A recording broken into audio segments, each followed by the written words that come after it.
ஈரோடு மாவட்டம் பெருந்துறை பகுதியில் சிப்காட் மையம் அமைப்பதற்காக இடம் வழங்கிய விவசாயிகளுக்கு 30 ஆண்டுகளாகியும் இழப்பீடு வழங்கவில்லை என கூறப்படும் நிலையில் அடுத்த மாதம் 18ஆம் தேதி கோட்டாட்சியர் அலுவலகத்தை முற்றுகையிடப் போவதாக விவசாயிகள் அறிவித்துள்ளனர். இது தொடர்பாக அவர்களுடன் நமது செய்தியாளர் இளங்கோவன் நடத்திய கலந்துரையாடலை தற்போது நாம் பார்க்கலாம். ஈரோடு மாவட்டம் பெருந்துறை அருகே உள்ள சிப்காட்டில் சுமார் 2700 ஏக்கர் பரப்பிலான இந்த சிப்காட்டில் கடந்த 30 ஆண்டுகளுக்கு முன்பாக ஆரம்பிக்கப்பட்டது. இந்த நிலையில் 250க்கும் மேற்பட்ட தொழிற்சாலைகள் இயங்கும் நிலையில் அந்த பகுதியில் உள்ள மக்களுக்கு இழப்பீட்டுத் தொகை இதுநாள் வரை கிடைக்கவில்லை என வேதனை தெரிவித்துள்ளனர். இது குறித்து கேட்போம். இப்போ இந்த பெருந்துறை சிப்காட் பகுதியில் கடந்த எத்தனை வருடங்களுக்கு முன்னாடி தொடங்கப்பட்டது? இப்போ தொடங்கப்பட்டு கடந்த 30 ஆண்டுகளுக்கு மேலே ஆயிடுச்சு. இப்போ வரைக்கும் உங்களுக்கு இந்த பகுதிக்குண்டான இழப்பீட்டுத் தொகை கிடைக்கப்பட்டிருக்கு? சிப்காட் தொழில் வளர்ச்சி மையம்ங்கிறது 91 அரசாணை வெளியிட்டாங்க. 92 முதல் நிலை அறிவிக்கை வெளியிட்டாங்க.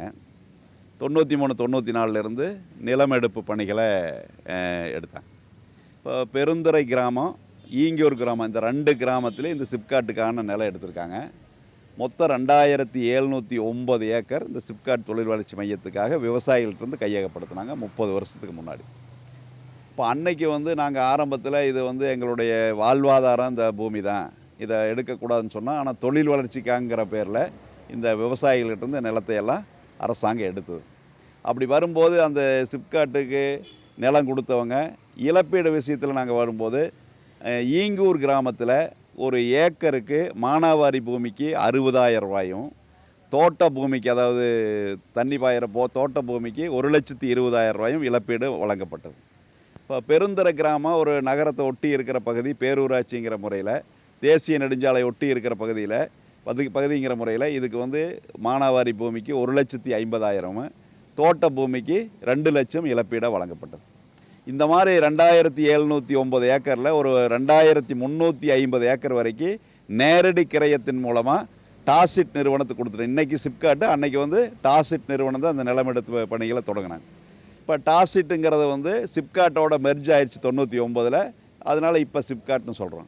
அப்போ இந்த நிலம் கையகப்படுத்துகிற போது 2350 ஏக்கர் நேரடி கிரயத்தின் மூலமாக பண்ணிட்டோம்.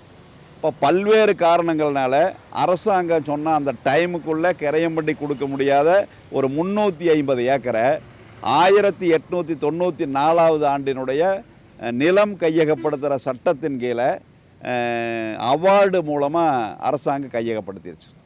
அப்படி கையகப்படுத்துகிற போது இந்த நிலத்துக்கான இழப்பீட்டு தொகையாக நேரடி கிரயத்துக்கு கொடுத்ததை காட்டிலும் அதில் 4 ஒரு பங்கு தொகையை இழப்பீடை நிர்ணயித்து அதை கோர்ட்டில் செலுத்தியிருக்காங்க. இப்போ உங்களுடைய அடுத்த கட்ட போராட்டம் என்ன மாதிரி இருக்கும்? எப்போ பண்ணுறீங்க? அது நிரந்தர தீர்வு அந்த அடுத்த கட்ட போராட்டத்தில் கிடைக்கும் நம்புறீங்களா?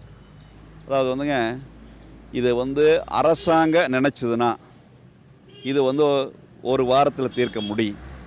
இப்போ நாங்கள் எல்லாத்துக்கும் நீதிமன்றத்துக்கு போய் வாங்கினா, ஒரு மாவட்ட நீதிமன்றத்தில் வழக்கு தொடர்ந்தோம்னா ஒரு 10 ஆண்டுகள் குறைஞ்சது நடக்கும்.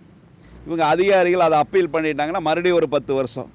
அப்போ ஒரு 20 வருஷம் சாதாரணமாக இன்றைக்கி ஒரு வழக்கில் தீர்ப்பு வரணும்னா இருக்குது. இவங்க அப்பீல் பண்ணுறாங்க. நாங்கள் என்ன கேட்குறோம்னா, இப்போ ஒரு நீதிமன்ற தீர்ப்பு சொன்னதுக்கு பின்னாடி அதில் நீங்கள் மேல்முறையீட்டுக்கு போகக்கூடாது, ஒரு நீதிமன்ற தீர்ப்பையாவது ஏற்றுக்கிட்டு பண்ணியிருக்கணும் அப்படிங்கிறதெல்லாம் வலியுறுத்துகிறோம். அரசாங்கத்துக்கு எல்லா வகையிலையும் நாங்கள் எடுத்து சொல்லியிருக்கிறோம். இந்த பிரச்சனை தீர்க்கறதுக்கு இந்த 28A பிரிவு அல்லது பொருத்தமான இது அரசாங்கம் ஒரு நினச்சதுன்னா இது பண்ண முடியாத விஷயம் இல்லை. தமிழ் ஜனம் செய்திகளுக்காக ஈரோட்டிலிருந்து இளங்கோவன். ஜனங்களின் குரல் கருத்து கணிப்பில் பங்கேற்க முடியாதவர்கள் QR கோட் அல்லது லிங்கை பயன்படுத்தி இணையம் வாயிலாகவும் கருத்து கணிப்பில் பங்கேற்கலாம். இன்றே உங்கள் கருத்தை பதிவு செய்யுங்கள்.